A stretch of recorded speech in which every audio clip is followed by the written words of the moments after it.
दोस्तों, इस वीडियो के अंदर हम स्टाइपेंड समाप्ति के बाद भी अनुकंपा नियुक्ति वालों के वेतन में कटौती कर दिया गया है और दूसरा विषय बाध्यता कोर्ट केस से जुड़ी दो बड़ी खबर के बारे में हम इस वीडियो के अंदर बात करेंगे। इसलिए दोस्तों, आप इस वीडियो को अंत तक जरूर देखिए, दोनों मुद्दों को अच्छे से समझने की कोशिश कीजिए। नमस्कार दोस्तों, मैं हूं आपका दोस्त लोकेश साहू और आप देख रहे हैं लोकेश छत्तीसगढ़िया यूट्यूब चैनल। आप सभी साथियों का हमारे इस चैनल पर बहुत बहुत स्वागत है। दोस्तों, सबसे पहले अनुकंपा नियुक्ति वाले कर्मचारियों से जुड़ी एक महत्वपूर्ण अपडेट की बात कर लेते हैं। तो देखिए दोस्तों, दरअसल पूरा मामला यह है कि सीएम के ऐलान के बाद बीते 12 सितंबर 2023 को वित्त विभाग ने आदेश जारी करके स्टाइपेंड समाप्ति की पुष्टि कर दी और अब 12 सितंबर 2023 से नवनियुक्त कर्मचारियों को 100% वेतन का लाभ मिल रहा है। लेकिन दोस्तों, कल एक अपडेट मिली, उसके मुताबिक नगर निगम में जो अनुकंपा नियुक्ति के तहत जो नवनियुक्त कर्मचारी हैं, जो अभी परीक्षा अवधि में हैं, उनका सितंबर का 100% वेतन नहीं मिला है, बल्कि उनके लिए अभी भी स्टाइपेंड के तहत कटौती जारी है।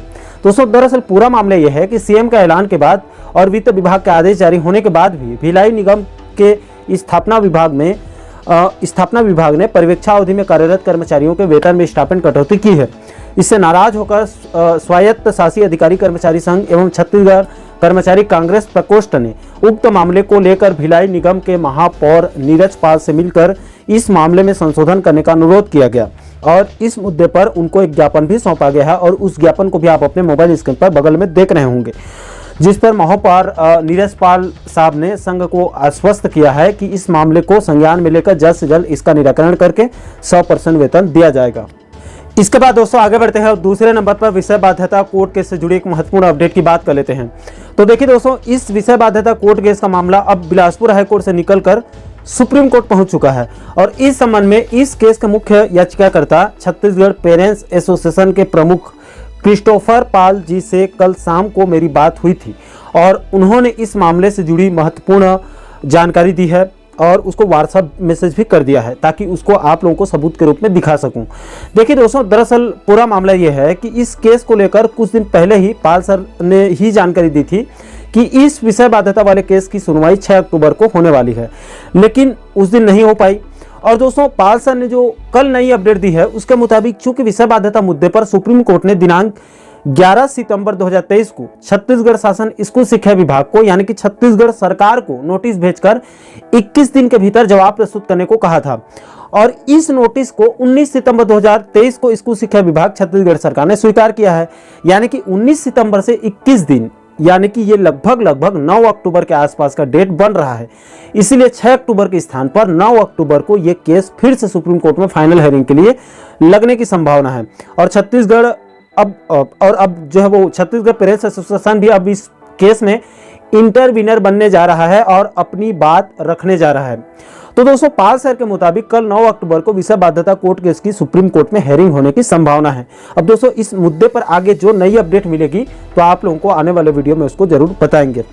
अब दोस्तों, आप ये भी समझ लीजिए कि आखिर छत्तीसगढ़ पेरेंट्स एसोसिएशन ने विषय बाध्यता को जो समाप्त किया गया है उसको किन किन आधारों पर सुप्रीम कोर्ट में चैलेंज किया गया है। तो देखिए दोस्तों, सबसे पहले तो एसोसिएशन का कहना है या उनका तर्क है कि छत्तीसगढ़ शासन स्कूल शिक्षा विभाग के द्वारा सेवा भर्ती एवं पदोन्नति नियम 2019 में दिनांक 11 जुलाई 2023 को संशोधन किया गया है। यानी कि मिडिल स्कूलों से विषयवार शिक्षकों की भर्ती की बाध्यता को समाप्त किया गया है। यह संशोधन संविधान के अनुच्छेद 21A का परस्पर विरोधी है, क्योंकि संविधान का अनुच्छेद 21A गुणवत्तापूर्ण शिक्षा की बात करता है, इसलिए यह संशोधन गैर संवैधानिक है। दूसरे नंबर पर यह संशोधन शिक्षा विभाग के अधिकार कानून की अनुसूची 1 का परस्पर विरोधी भी है, क्योंकि शिक्षा का अधिकार कानून की अनुसूची 1 विषय विशेषज्ञों की नियुक्ति की बात करता है। तीसरे बिंदु पर कहा गया है कि विषय बाध्यता वाला संशोधन एनसीटीई के अधिकार का अधिग्रहण है, क्योंकि शिक्षा का अधिकार कानून का प्रावधान 23(1) के अनुरूप केंद्र सरकार ने स्कूलों में टीचर्स की योग्यता निर्धारण करने का अधिकार सिर्फ राष्ट्रीय अध्यापक शिक्षा परिषद नई दिल्ली को दिया है। इसको राज्य सरकार कैसे बदल सकती है। चौथे बिंदु पर यह संशोधन यानी कि विषय बाध्यता संशोधन गुणवत्तापूर्ण शिक्षा के साथ समझौता है। बच्चों को गुणवत्तापूर्ण शिक्षा दिलाना राज्य की बाध्यता है, जिसका उल्लेख आरटीआई अधिनियम 2009 की धारा 8C में है। इसलिए यह संशोधन उनके मौलिक अधिकार का हनन है, क्योंकि गुणवत्तापूर्ण शिक्षा पाना बच्चों का मौलिक अधिकार है। पांचवें बिंदु पर तर्क दिया गया है कि छत्तीसगढ़ स्कूल शिक्षा विभाग के द्वारा 2022 में जारी सेटअप में मिडिल स्कूलों में विषयवार शिक्षकों की भर्ती का उल्लेख है और इस सेटअप में आज तारीख तक कोई संशोधन नहीं किया गया है। इसके बाद छठवें बिंदु पर कहा गया है कि पूरे प्रदेश में विशेषज्ञों और विषयवार शिक्षकों की कमी नहीं है। पूरे प्रदेश में विषयवार योग्यताधारी शिक्षकों की कोई कमी नहीं है, इसलिए विषयवार भर्ती को बंद करना गलत है। इसके बाद अंत में सातवें बिंदु पर तर्क दिया गया है कि सुप्रीम कोर्ट ने अपने 11 अगस्त 2023 में दिए गए निर्णय के पेज नंबर 12 से 18 तक में भी स्कूलों में गुणवत्तापूर्ण शिक्षा दिए जाने पर जोर दिया है। तो दोस्तों, विषयवार शिक्षक भर्ती की मांग को लेकर इन्हीं सातों तर्कों के आधार पर छत्तीसगढ़ पेरेंट्स एसोसिएशन ने सुप्रीम कोर्ट में याचिका दायर कर दिया है, जिसका कल 9 अक्टूबर को संभावित हियरिंग होने वाली है। क्योंकि पाल सर ने कल साफ साफ कहा है कि अगर कल 9 अक्टूबर को केस लिस्टिंग हो गई तो कल सुनवाई हो सकती है, जिसको फाइनल हियरिंग भी माना जा रहा है। और अगर कल लिस्टिंग नहीं होती है तो ये केस आगे भी जा सकता है, क्योंकि कोर्ट में कब क्या हो जाए इसका अंदाजा लगाना भी बहुत मुश्किल भरा काम है। बहरहाल दोस्तों, छत्तीसगढ़ पेरेंट्स एसोसिएशन के प्रमुख किष्टोपाल सर से हम लगातार संपर्क में हैं। जैसे ही विषय बाध्यता कोर्ट केस को लेकर जैसे कोई नई अपडेट, नई जानकारी मिलेगी तो आप लोगों को आने वाले वीडियो में उसको विस्तार पूर्वक जरूर बताएंगे। तो आशा करता हूं दोस्तों कि आप इस वीडियो के माध्यम से अनुकंपा नियुक्ति और विषय बाध्यता कोर्ट केस से जुड़ी इन दोनों मुद्दों को आप अच्छे से समझ गए होंगे। दोस्तों, इन दोनों ही मुद्दों पर आप लोगों की क्या राय है, नीचे कमेंट सेक्शन में आप अपनी प्रतिक्रिया जरूर दीजिएगा।